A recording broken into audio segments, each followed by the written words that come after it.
Muy buenos días con todos los participantes. Los saludamos desde las instalaciones de la Dirección de Infosalud, de la Dirección General de Telesalud, Referencia y Urgencias del Ministerio de Salud. Empezaremos la telecapacitación programada para el día de hoy, martes 19 de febrero, con el tema Interpretación del test de la figura humana de Karen Machover, a cargo de la licenciada en Psicología Ethel Camarena, del Hospital Nacional Arzobispo Loaiza del Ministerio de Salud. Quisiera recordarles que cualquier pregunta, duda o consulta pueden hacerlas llegar mediante el chat en cualquier momento de la exposición, las cuales serán respondidas al término de la misma. Licenciada Camarena, quedamos atentos a su presentación. Un gusto tenerla con nosotros. Buenos días. Soy la magíster Ethel Camarena Jorge, de aquí del Hospital Loaiza. Pertenezco al Servicio de Salud Mental.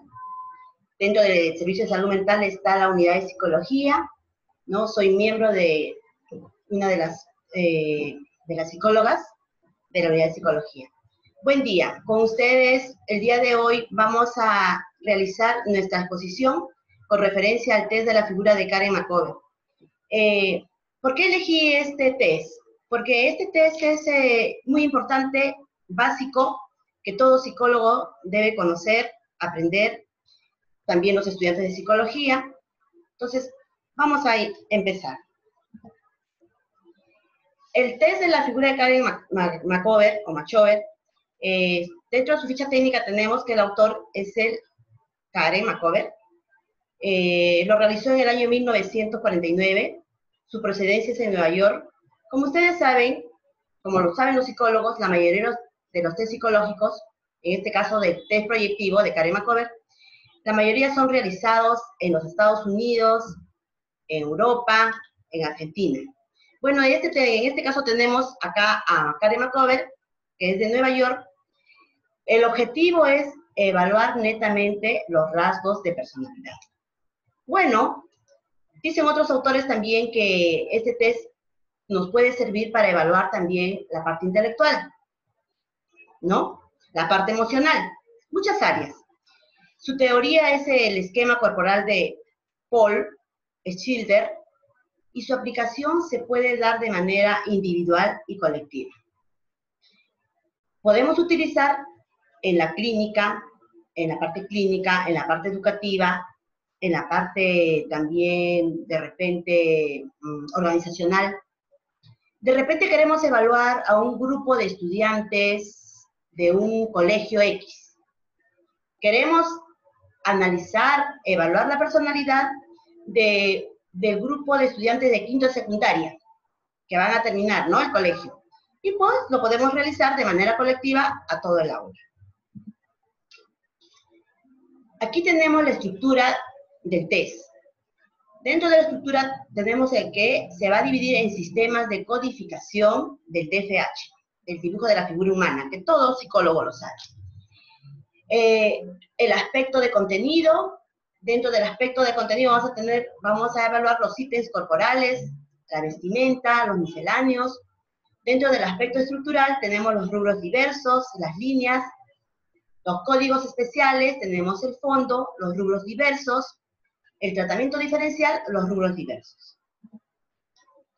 ¿Qué áreas evalúa este test de Machover?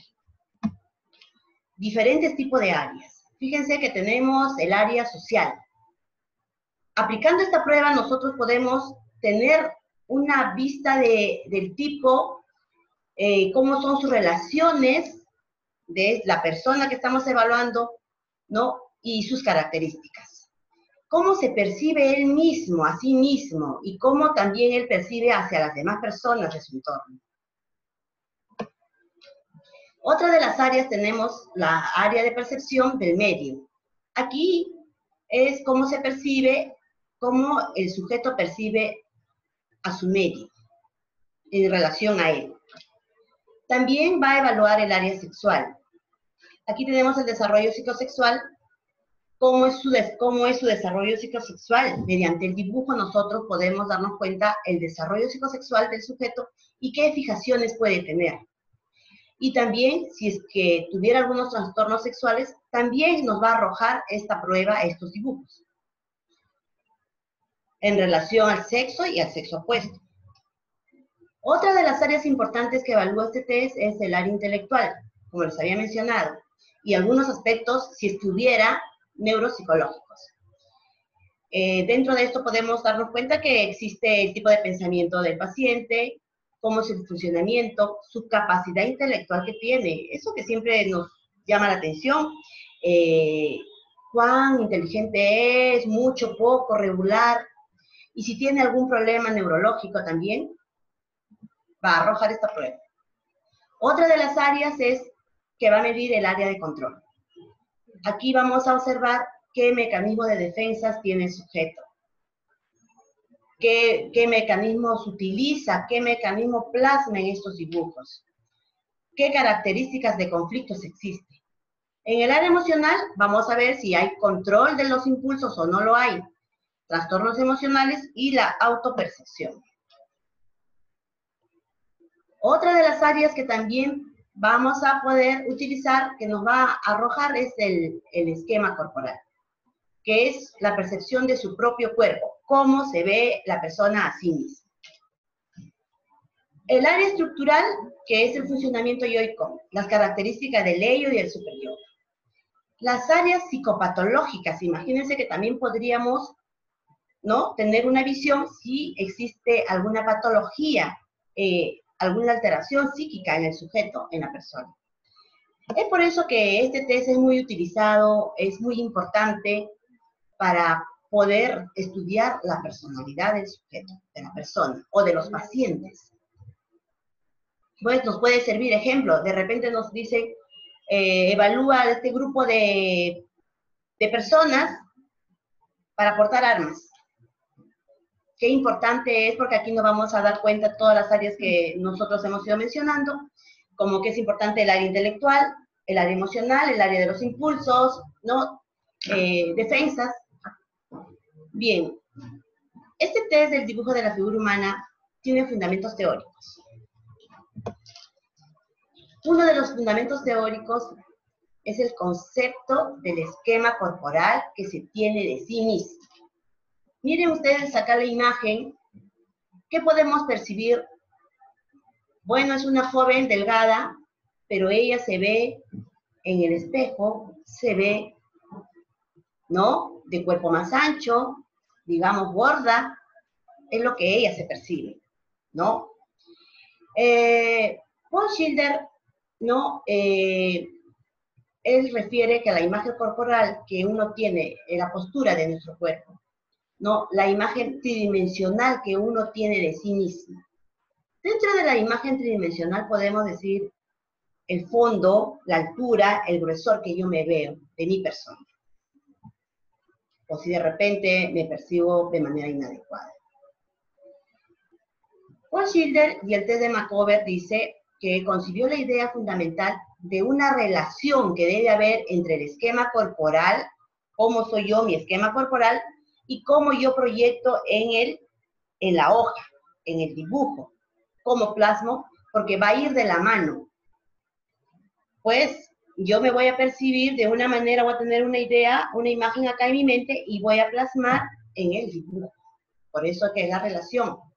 La capacidad de este último para ver de manera, va a revelar de manera dinámica cómo es esa persona, a través de las partes del cuerpo que voy a ir plasmando. Empezamos con la administración de este test de la figura de Karen Macover. Bueno, como todos los psicólogos lo sabemos, para yo evaluar a un paciente, tengo que tener condiciones apropiadas, ambientales, como cuáles pueden ser, que tener un ambiente iluminado, ¿no?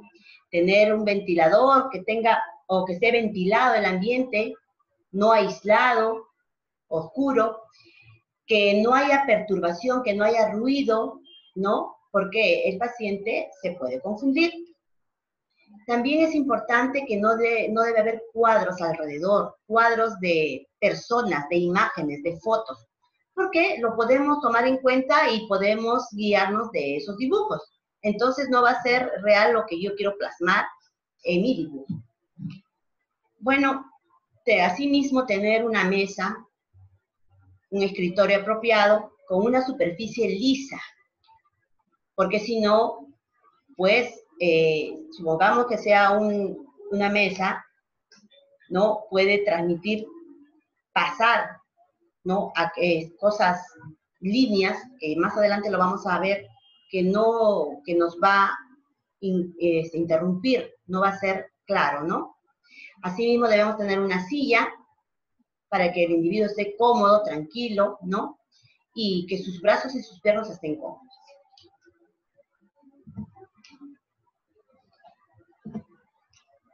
Los materiales que vamos a utilizar para aplicar esta prueba es tan sencilla de aplicar, es tan fácil que todo psicólogo, pues, cuando va a ir a una consulta particular o a una consulta domiciliaria, ¿no? Es como el médico lleva, en su maletita lleva lo más importante, el psicólogo también. El psicólogo cuando va a ir a cualquier lugar a evaluar, lo mínimo que tiene que tener son hojitas bond, que son baratos, lápiz, borradores. Por ahí, unos lapiceros, ¿no? Entonces es sencillo y barato, y para nosotros los psicólogos nos resulta tan fácil, ¿no? De poder aplicar estas pruebas, ¿no? A veces otras personas que desconocen pueden decir, ¿qué va a hacer con unas hojas? Pero en estas hojas podemos sacar tantas áreas del paciente. Bueno, vamos a utilizar hojas bond, ¿no? Acá nos dice de 80 gramos, que no sea tan delgada ni tan gruesa. Lápiz, borrador, ¿no? Algo adicional puede ser un tajador por si se rompe la punta del lápiz, y una cartulina por si la mesa no es tan lisa para colocar debajo de la hoja. La consigna que se le da al paciente o a la persona que se le va a evaluar, se le dice simplemente dibuje una persona. Otra consigna por otros autores dice dibuje una persona de cuerpo entero. Bueno, hay varios autores, ustedes lo saben. Bueno, entonces el paciente, cuando usted le dice dibuje una persona, el paciente muchas veces tiene muchas dudas aquí en la cabeza, se le viene, ¿no? Y nos hace preguntas. Nos va a hacer muchas preguntas, como, ¿cuáles? ¿Dibujo una persona de cuerpo entero? ¿Qué tipo de persona dibujo? ¿Dibujo un hombre? ¿Dibujo una mujer? ¿Dibujo con ropa que esté vestida o desnudo? ¿Cómo lo dibujo? ¿Grande o pequeño? Son preguntas que habitualmente escuchamos en la consulta. Bueno, y nosotros le tenemos que dar una respuesta como psicólogos ante esta situación de preguntas. Y las respuestas son así, claras y contundentes. Dibuje usted como lo desea. Dibuja lo que usted prefiera. No se le da más detalles, porque si no, yo si le digo dibuje chiquito, y ustedes, los psicólogos, saben qué significa chiquito. Dibuje grande, entonces no podemos darle más detalles. Ojo. ¿Cómo vencer las resistencias? Porque les voy a decir, y a ustedes les debe haber pasado, que los pacientes tienen mucha resistencia a realizar estos dibujos.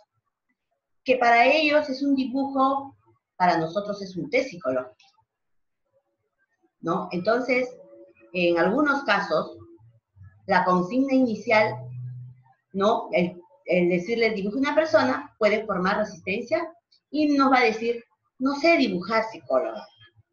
No tengo habilidad para el dibujo. Nunca he sido bueno para el dibujo.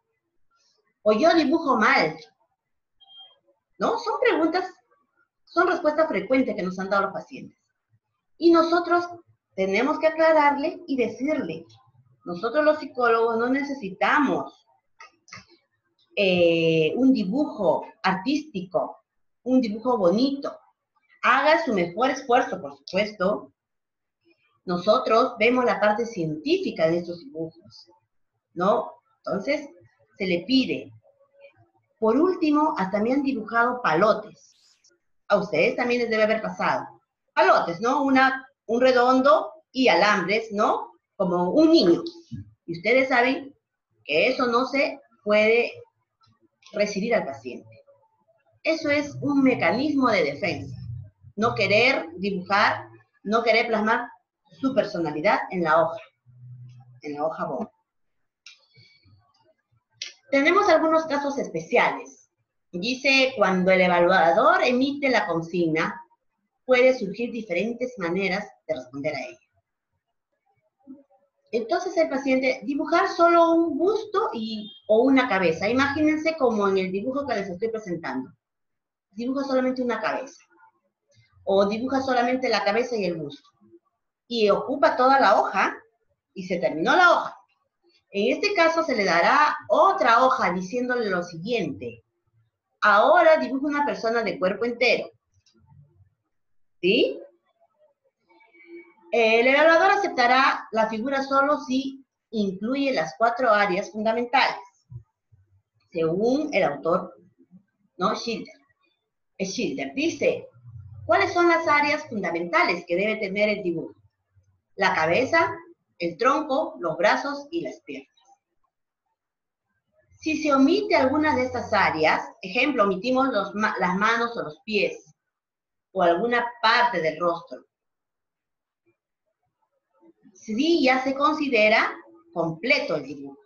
No se le puede decir al paciente, haga las manos, haga los pies, o miren, el rostro le faltan los ojos. No. Porque ya el paciente ha hecho la mayor parte de las áreas. ¿Ya?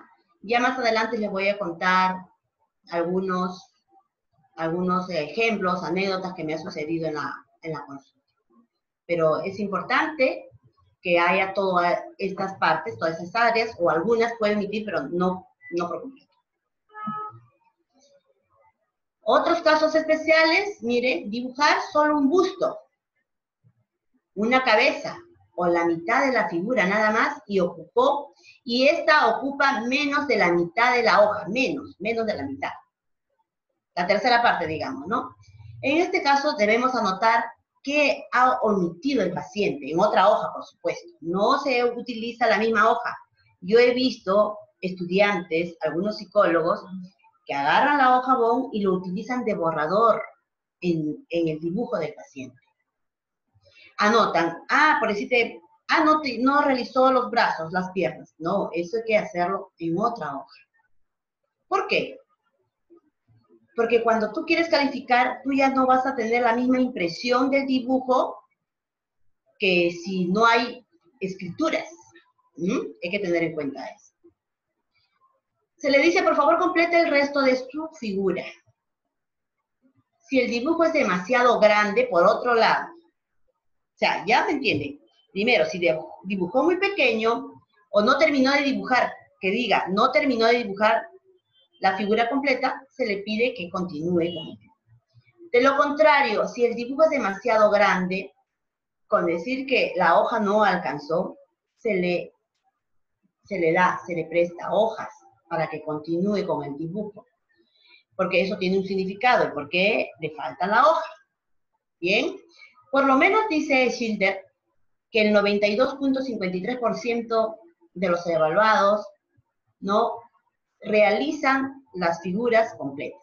Es un grupo muy pequeño, muy reducido que omite. Aquí tenemos unos casos especiales donde dibujar un estereotipo, como por decirte ahí está Popeye, o cualquier otra caricatura, o también un dibujo hecho con palotes, ¿no? Entonces, en este caso, decirle al paciente, ahora dibuja una persona, o sea, terminó Popeye, le das otra hoja, dibuja una persona. En esta ocasión no se le va a aceptar estereotipos, esbozos, palotes, personajes cómicos, dibujos animados. No, antes de que el paciente se retire hay que revisar bien. Pues cuando nosotros evaluamos, nosotros estamos delante del paciente, entonces nos estamos dando cuenta de lo que está realizando. Una vez obtenida la primera figura, se recoge el dibujo y se pasa a la siguiente parte. ¿Cuál será la siguiente parte? Es realizar la segunda figura. ¿no? Ejemplo, tengo mi paciente mujer. Entonces ella dibuja una mujer como primera figura. Y como segunda figura se le pide que dibuje el sexo opuesto. Ahora hay que utilizar los términos según el paciente. Hay que ponernos un poco frente al paciente y darnos cuenta. Nosotros nos damos cuenta por la imagen, por su lenguaje, por su forma de hablar, ¿no? Entonces hay que tener bastante cuidado y a veces me ha sucedido que muchos pacientes, ¿no? De instrucción muy baja me dicen, ¿y qué es el sexo opuesto? Por eso hay que explicar. Son términos para nosotros, tan fáciles, pero para otras personas no. Antes de cualquier interrogante o resistencia del paciente, ¿no? Proceder con el caso de la primera figura. Esta es una forma del procedimiento que vamos a tener del paciente. La parte del centro es como es la mesa, ¿no? Está el evaluador a un extremo y al otro extremo está el evaluado o el paciente. Utilizamos nuestra hoja bond, nuestro lápiz y nuestro borrador. En primer paso, para siempre aplicar una prueba psicológica, cualquier prueba psicológica, no solamente Macover, ustedes lo saben, puede ser un test psicométrico o puede ser una prueba proyectiva, sabemos que nosotros tenemos que hacer rapport con el paciente. Tiene que conocernos, tenemos que entablar, porque viene, ¿no? Cuáles son sus expectativas frente a un psicólogo, ¿no? Si no tienes tiempo, mejor no atiendas al paciente, porque no va a haber un buen rapport. Entonces, cuando ya estableces un rapport con el paciente, va a ser tan fácil que haga y que sea factible ese dibujo. Explicarle la naturaleza y el objetivo de la evaluación. No se sienta al paciente y, bueno, pues yo soy la psicóloga y evalúo. No, hay que explicarle por qué motivo le tengo que evaluar. ¿No? Primero, tiene que saber qué es lo que quiero conocer mediante sus pruebas psicológicas. Si se desea colocar una cartulina debajo para que tenga mayor facilidad, bien, para que no haga presión en el lápiz. Luego anotar todos los datos personales del paciente en el protocolo. Como segundo paso, decirle dibuje una persona, o decirle dibuje una persona de cuerpo entero.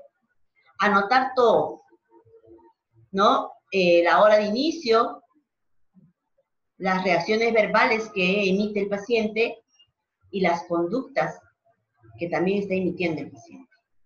Todo eso me va a servir. ¿Por qué tenemos que anotar todo esto? Por eso que los psicólogos, cuando evaluamos al paciente, tenemos mucho tiempo para poder observar al paciente. Y demandamos de mucho tiempo. Nuestro trabajo como psicólogos es tan diferente que a veces piensan que en una mañana, cuando atendemos 4, 5, 6 pacientes, muy poquito atendió. No, nosotros los psicólogos sabemos qué importante es utilizar el tiempo completo.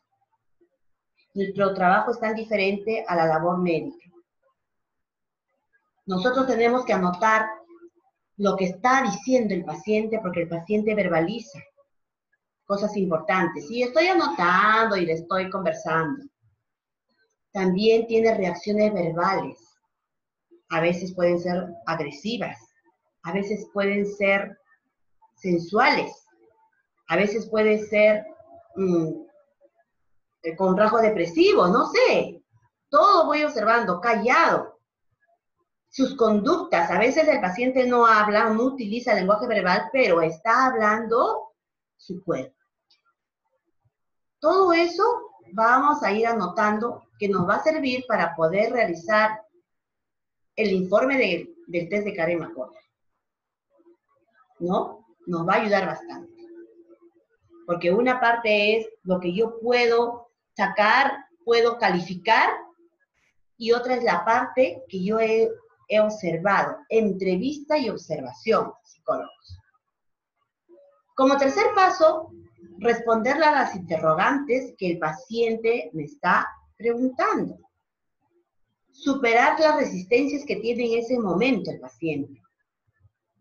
Casos especiales, como los que habíamos explicado anterior en las diapositivas. ¿No? Anotar las secuencias del dibujo, por dónde empieza este paciente. Fíjense que si con la cantidad de pacientes que uno tiene en los hospitales o en los centros de salud, es diferente pues que atender en un consultorio particular, ¿no? Entonces, imagínate que esta mañana yo he tenido 6 pacientes y evalúe a los 6 pacientes y me entrega la hoja de Macover y a la otra semana yo voy a calificar. Yo no me acuerdo del paciente X por dónde empezó, si por la cabeza, por los pies, por la cintura, no lo sé.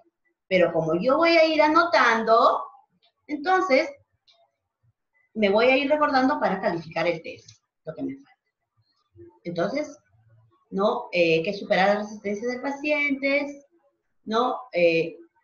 Escribir las secuencias del dibujo, la cantidad, la localización, dónde está localizando, luego borró, luego lo volvió a hacer, la cantidad de borrones que utilizó el paciente, o no utilizó borrones, los refuerzos, de repente, qué sé yo, presiona el lápiz y luego borra, y no se nota que borró, pero sin embargo, como yo he estado presente, yo voy a observar que sí ha borrado las cantidades de veces, porque eso tiene un significado, ustedes lo saben.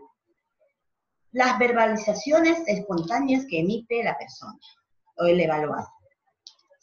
Paciente, yo hablo de paciente porque ya pues, estoy acostumbrada, nosotros en el hospital hablamos los que vienen a la consulta paciente, pero en realidad son también evaluados. En un consultorio particular le decimos nuestro cliente, no son términos a veces diferentes. Como cuarto paso, recoger el primer dibujo, anotar en la parte superior derecho el número 1 al primer dibujo, ¿no? Como quinto paso, entregar la otra hoja POM diciendo, ahora dibuje una persona de sexo opuesto. Al término de ese dibujo recojo y otra vez pongo como número 2 en la parte superior derecha del dibujo. Dice nota, si se desea se puede aplicar la encuesta. Sí, el test de Karen-Macover tenemos una encuesta, ¿no? Del dibujo de la figura humana, empleando para ello el formato de encuesta. Tenemos nuestro formato de encuesta. Pero también he aprendido en el transcurso de la carrera que a veces no utilizo la encuesta y utilizo mis propias preguntas que son importantes justo con este evaluado. Y bueno, ya voy anotando y voy haciendo las preguntas.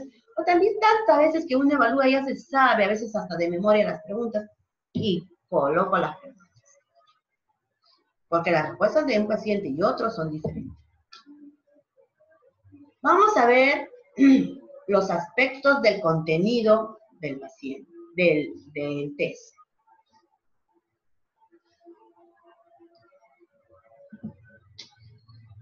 Aquí, en los aspectos del contenido, tenemos el aspecto que incluye el análisis de los ítems corporales, ¿no? Aquí son definidos como cualquier parte del cuerpo que compone la figura humana. ¿Como cuál? Como la vestimenta. Otros rubros reunidos bajo los nombres misceláneos. Vamos a empezar, ¿no? Explicando o calificando el test propiamente. Tenemos aquí, empezamos por la cabeza. ¿Qué significa la cabeza en un dibujo que realizó mi evaluado? La cabeza en realidad es el centro importante, ¿no? De la localización de mi propio yo, de cómo soy yo, de mi persona. La cabeza, ¿no? Va a recibir énfasis en quiénes. Si yo me dedico a hacer de una manera perfecta la cabeza de un dibujo, ¿no? Perfecta, borro, vuelvo. Para mí tiene que ser perfecta esa cabeza, entonces aquellos que se dan tiempo, mucho tiempo, son dibujos de pacientes o de personas neuróticas, deprimidos o de inadaptados sociales. El test es como tiene que ser, No le tengo que dar su tiempo adecuado. Siempre todo lo que se vaya a los lados opuestos, o mucho o poco, ya es algo que llama la atención. Como el caso de acá. Si se dedica mucho a hacerlo perfecto, la cabeza, ya sabemos quiénes pueden ser. El obsesivo compulsivo da frecuentemente una presentación de un dibujo parecida de un mono. Se nota claramente que realizó como un mono, ¿no? Y así la cabeza como el órgano causante de su conflicto. Todo lo que piensa, ¿no? Seguimos con la cabeza. La cabeza, si realiza una cabeza grande, se ve con frecuencia, ¿no? ¿En quiénes? En jóvenes que están frustrados intelectualmente. Ejemplo, de repente no se quisieron estudiar y no estudiaron. Empezaron a estudiar y no culminaron. Entonces ellos están frustrados intelectualmente. Los deficientes mentales también. Tenemos dentro de los deficientes mentales, por sitio de los pacientes con retardo mental. Ellos hacen una cabeza muy grande. No solamente muy grande, desproporcionada. Algo así, como podríamos también, a veces he observado, pacientes frustrados también intelectualmente. El paranoide, el narcisista y el vanidoso, imagínense, y el vanidoso, ¿no? Todo lo ve a través de una reacción intelectual, pero de manera extrema. Tiene el ego muy inflado, muy superior. El sexo al que se le concede mayor autoridad social e intelectual aparece con una cabeza mayor. ¿Qué significa? Tengo mis dos dibujos, pero yo soy mujer, ¿eh? Y bueno, pues, pero a mi figura del varón, yo le dibujo, le pongo más detalles, está más bonito, tiene mejor forma. Entonces, ¿qué significa? Que yo le doy mayor importancia al sexo del varón, ¿no? Para mí es más importante el varón, luego yo. Los que dibujan la cabeza como último rasgo, o sea, también se ha visto en pocos pacientes, pero se ha visto que empieza a dibujar por los pies, la pantorrilla, la rodilla, los muslos, la cintura, el tronco, y al final hace la cabeza. Eso significa, ¿qué significa? Muchas veces padecen de trastornos. Y, o si no, también podría ser problemas en las relaciones interpersonales. Psicóloga, entonces, ¿en qué quedamos? ¿En trastornos o en relaciones interpersonales? El test me va a arrojar entre estos rasgos, entre estas dificultades. Pero yo con mi entrevista y observación voy a saber si este paciente presenta trastornos o presenta relaciones o problemas en sus relaciones interpersonales. Aquellas personas que se andan peleando con todo el mundo, con su familia, con su esposo, con los amigos, con las personas del trabajo, esas personas.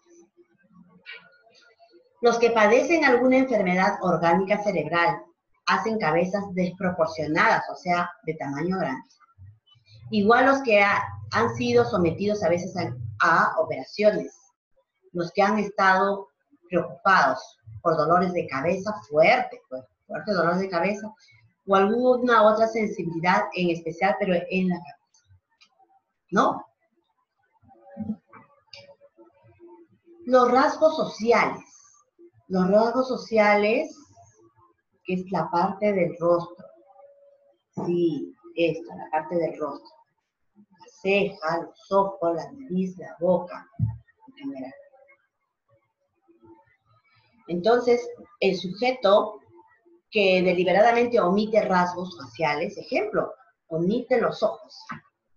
Caramba, ¿ustedes saben qué importantes son los ojos? ¿Cómo uno podría entregar un dibujo sin ojos, o sin boca, o sin nariz? Pero sí lo hay. Entonces, mostrando una delineación cuidadosa y agresiva, otros delinean mucho los ojos, delinean mucho los labios, la boca, le ponen muchos detalles. Entonces, o por lo contrario, vamos a ver más adelante que de repente es muy técnico el dibujar los rasgos sociales, ¿no? En cuanto vamos a ver que es un individuo evasivo o un individuo agresivo, si delinea mucho, si mucho traza con el lápiz, ejemplo, los ojos o la boca, ¿no? Son rasgos agresivos. Y por lo contrario, si no hay muchos detalles y es muy tenue la pronunciación, la línea, es una persona evasiva, ¿no? En cuanto a su carácter y sus relaciones con las demás personas. La superficialidad, la cautela y la hostilidad pueden caracterizar los contactos sociales de este individuo. Seguimos con los rasgos sociales, que son las partes de la cara. Los sujetos tímidos, los sujetos evasivos, a menudo van a oscurecer significativamente los rasgos faciales. Van a oscurecer, utilizan así el lápiz y empiezan a oscurecer, mientras van trazando el contorno de la cabeza, que es la parte más importante, ¿no? Y también algunas otras partes de las partes de los rasgos sociales. O también dan énfasis de manera exagerada y marcada con el lápiz al acentuar los rasgos faciales, ¿no? Los sujetos que en sus fantasías han compensado la deficiencia y estimación de sí mismos. Otra expresión facial. Tenemos que es una de las características del dibujo a la cual se puede juzgar directamente con considerable confianza. Ejemplo, los esquizoides. Vemos, ellos van a plasmar dibujos inexpresivos, como lo que estamos viendo ahí en las fotos. Las líneas nasolabial. Eso está entre el labio superior y la nariz. Estos son las líneas nasolabiales. Y en la frente, también miren cómo la frente va a fruncir, ¿no? E intentan aparentar madurez.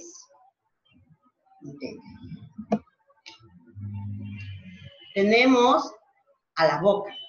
La boca, ustedes saben que la boca, ¿no? Si hay énfasis oral, se ven dibujos de niños, personas alcohólicas, en personas deprimidas. También en aquellos que emplean mecanismos de regresión. Quieren regresionar a etapas tempranas, ¿no?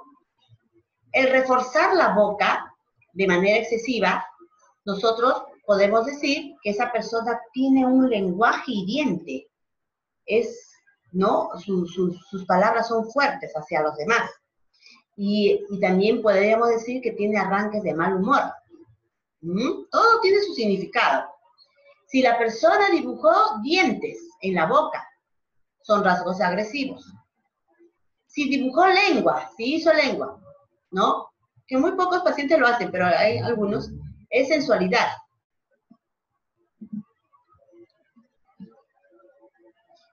La boca cóncava abierta se encuentra en dibujos de individuos infantiles y dependientes, ¿no?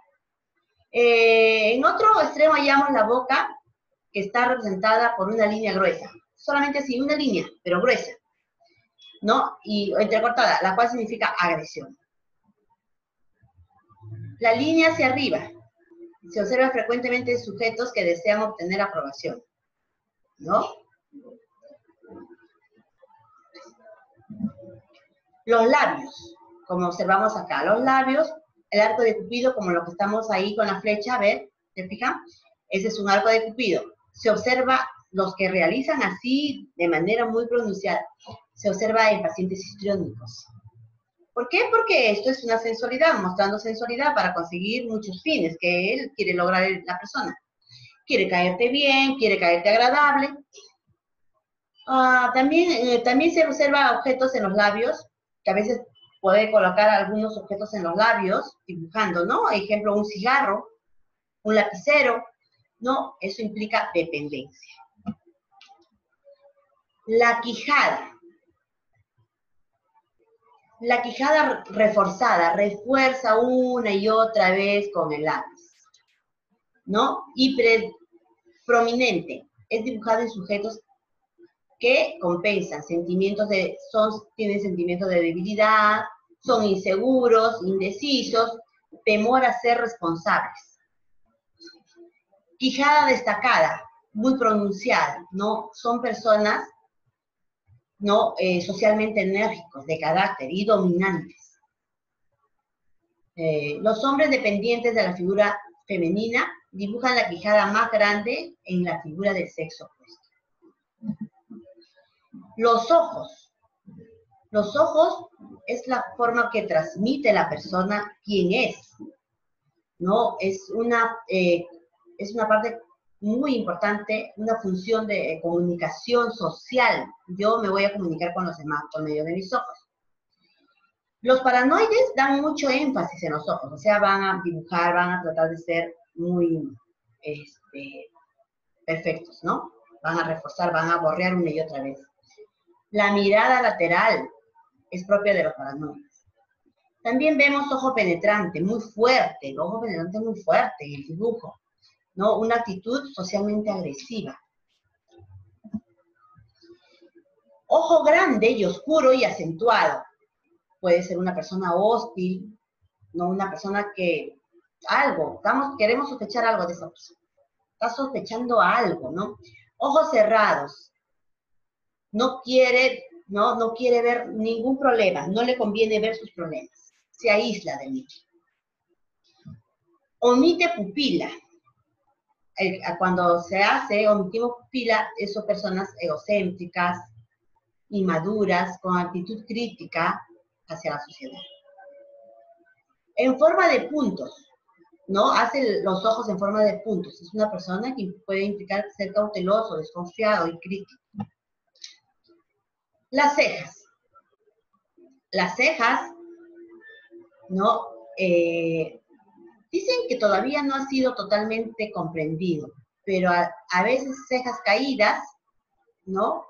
Implica desaliento, desesperanza, desilusión. Ceja peluda, una reacción agresiva. Las orejas, que también son importantes cuando realiza el dibujo. Las orejas. La oreja se destaca por el tamaño que realiza en el dibujo, por el reforzamiento que se hace en el dibujo, o por la transparencia a través del pelo o borraduras, para indicar desde la ligera reacción crítica u opinión social, ¿no? Orejas grandes, ¿qué quiero? Pienso que la gente está hablando, está opinando mucho hablando de mí. Oreja circular indica dependencia. Oreja puntiaguda indica pérdida de control de los impulsos.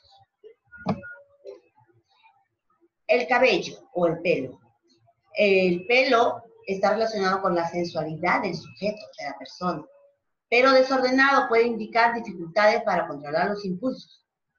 Pelo ondulado, ¿no? Emplea la sensualidad. Cabello escaso, poco cabello, temor a perder el control. Cabellos en puntita, todos terminan en punta en los cabellos, ¿no? Puede ser fantasioso o rasgos agresivos. Realizar barba o bigotes, sentimientos de inadecuación sexual. La nariz. Es esencialmente poseedora del símbolo sexual, la nariz. Una nariz sombreada o cortada se relaciona con sentimientos de culpabilidad, prácticas sexuales, ¿no? También indica inseguridad.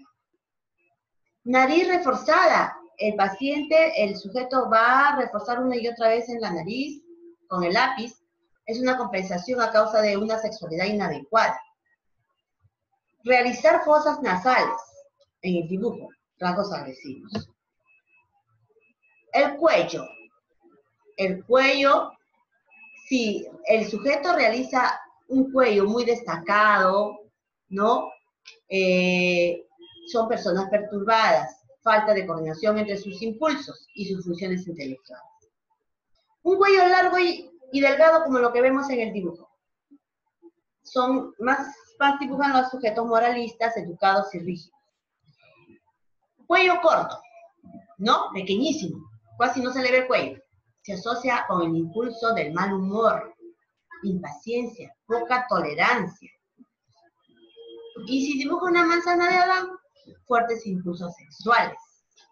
También lo realizan pocos pacientes. Bueno, nosotros el día de hoy nos vamos a quedar aquí en el cuello.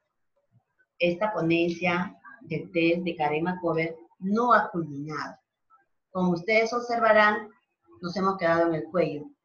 Como ustedes se darán cuenta, qué importante es este test. Es básico, que todo psicólogo debe saber. Vamos a continuar en una segunda ponencia todas las partes del cuerpo. Ahora vamos a pasar con las preguntas que debe tener los que nos están viendo el día de hoy. Gracias. Perfecto. Muchas gracias a usted, licenciada Camarena, un gusto tenerla con nosotros. Muchas gracias por tan brillante exposición y un saludo al equipo de Telesalud del Hospital Nacional Arzobispo Loaiza. Como siempre es un gusto trabajar con ustedes. Asimismo, hacerles presente el agradecimiento por parte de la Dirección de Infosalud por trabajar con nosotros y colaborar con la mejora de las capacidades de todo nuestro sector salud en sus diferentes niveles de atención. Muchas gracias también a todos nuestros participantes por su atención y su asistencia. Mientras les damos algunos minutos adicionales para que puedan formular sus preguntas, queremos saludar y felicitar a los establecimientos conectados. El día de hoy tenemos conectado al Centro de Salud Sandrita Pérez desde Arequipa, tenemos también conectado al Centro de Salud Progreso desde Caraballo, al Puesto de Salud Ayash desde Huaripampa, tenemos también al Hospital Regional Manuel Núñez Butrón desde Puno, contamos también con el Hospital Antonio Caldas,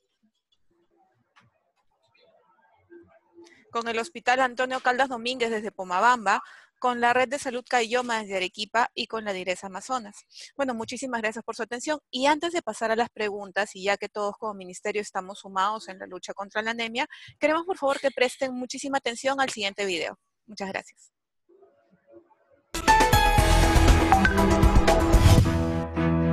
¿Tienes idea del daño que causa la anemia a tu bebé? Es de vital importancia que los padres de familia conozcan bien de cerca cómo esta enfermedad influye generalmente en el desarrollo cerebral e integral de sus hijos, perjudicándolos a lo largo de su vida. La neuróloga pediatra del Instituto Nacional de Salud del Niño de Breña, Inés Caro, nos indica que el cerebro del bebé, desde su concepción en el vientre de la madre, tiene un rápido crecimiento hasta los 2 años de edad y pasa por múltiples estados de desarrollo, que de llegar a afectarse por la anemia, podría sufrir deterioros irreversibles. En el segundo mes de gestación, en la cual las neuronas empiezan a proliferar a un número exacto. Aquí, si hay anemia, en este caso la madre, hace que el cerebro de su niño no desarrolle bien, sería irreversible. El niño nacería con pocas neuronas y luego podría tener dificultades en el aprendizaje, en el desarrollo motor. A los 5 meses de gestación forman las capas de la corteza cerebral, que tiene una función muy importante, igualmente en la inteligencia, en la parte motora, prácticamente ahí están las grandes funciones cerebrales.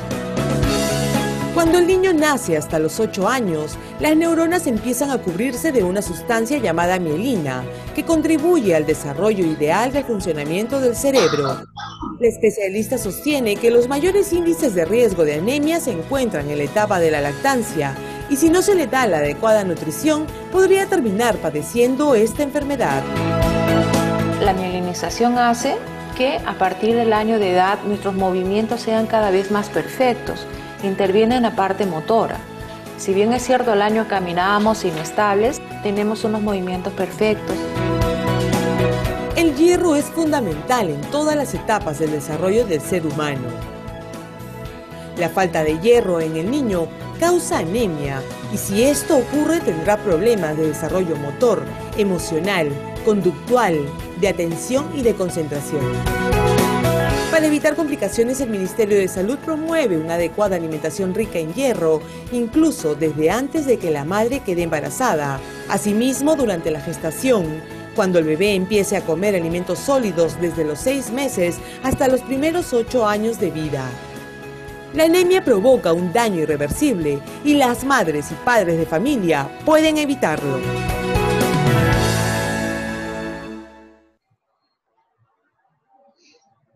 Gobierno del Perú. El Perú primero.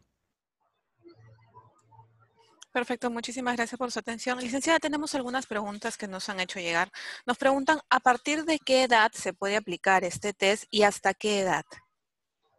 Bien, este test son para personas adultas o mayores de edad. Podríamos aplicar, aunque podemos utilizar el rango de adolescentes para adelante, ¿ya? Porque para niños es otro test que se llama el DFH, ¿ya? También son figuras humanas, ¿no? Pero su forma de calificación es un poco diferente al Carey-McCover, ¿ya? Entonces, de la adolescencia hacia adelante. Perfecto, muchísimas gracias. Nos preguntan también si este test en mención puede ser también utilizado por otro personal de salud.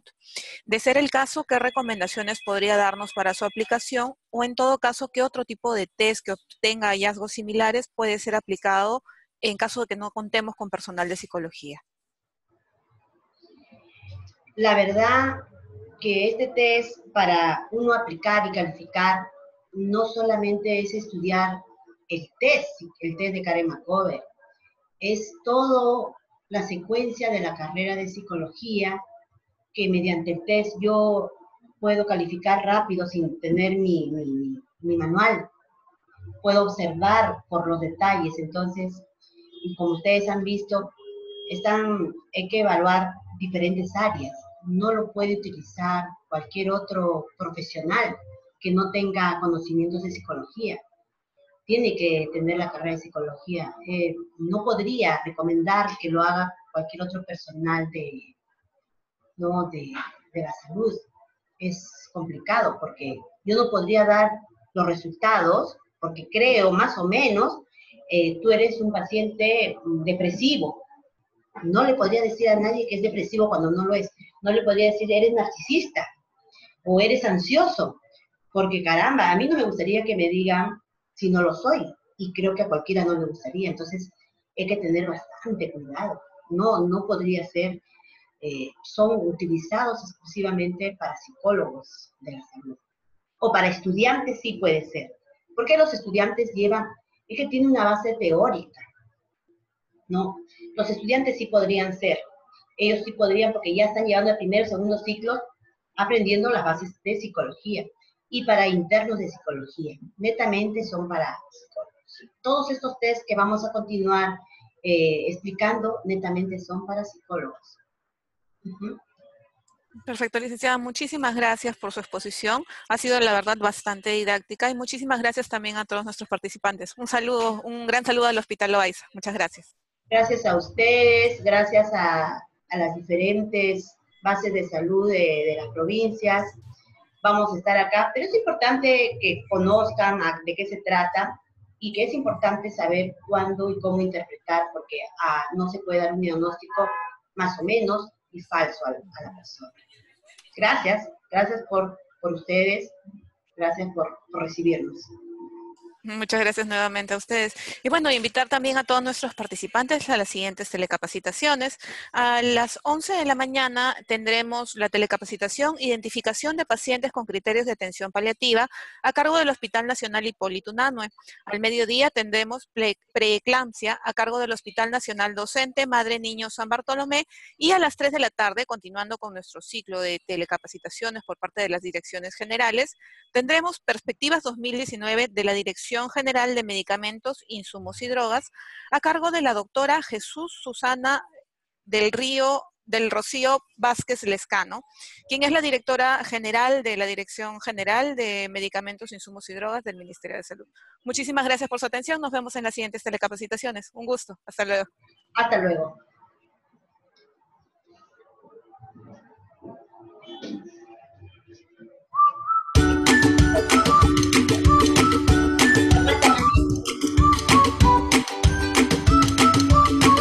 Buen día, les saludamos desde la Dirección de Infosalud, de la Dirección General de Telesalud, Referencia y Urgencias del Ministerio de Salud. En esta oportunidad queremos invitarlos a nuestra tele-IESET Salud en tus manos. Esta se realizará este jueves 21 de febrero a las 10 de la mañana. Abordaremos los temas de lavado de manos, agua segura, enfermedad diarreica aguda. Esta transmisión se estará realizando por nuestro canal de YouTube TeleIEC Infosalud Minsa. Pueden ingresar al canal, suscribirse y activar la campanita para recibir la notificación de transmisión. Los invitamos a convocar a su comunidad y transmitirlo en sus salas de espera. Compartan nuestro canal para que más personas tengan más información en temas de salud. Muchas gracias a todos por su atención prestada y nos vemos el jueves 21 a las 10 de la mañana. ¡Adiós!